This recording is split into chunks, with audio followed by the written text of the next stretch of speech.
Grant in add का क्या मतलब होता है, ये आज की इस वीडियो में सीख लेते हैं।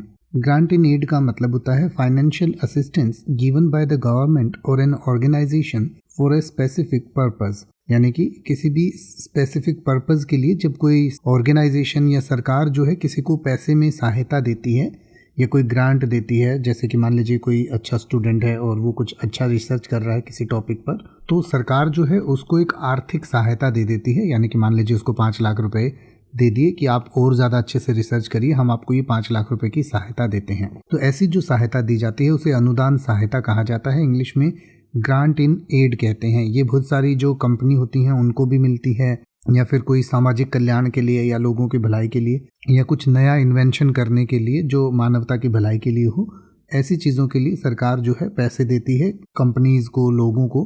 तो उनको ग्रांट इन एड या अनुदान सहायता कहा जाता है, यानी उस पैसे को ग्रांट इन एड कहा जाता है। जैसे कि आप कह सकते हैं the school received a grant in aid for infrastructure development. यानी कि इस स्कूल को जो है अपने इंफ्रास्ट्रक्चर को बेहतर करने के लिए, विकसित करने के लिए जो है अनुदान सहायता प्राप्त हुई, यानी कि कुछ पैसे सरकार की तरफ से या किसी ऑर्गेनाइजेशन की तरफ से मिले। या फिर आप कह सकते हैं the government provides grant in aid to support small businesses. यानी कि छोटे बिजनेसेस जो होते हैं उनको सपोर्ट करने के लिए सरकार अनुदान सहायता देती है।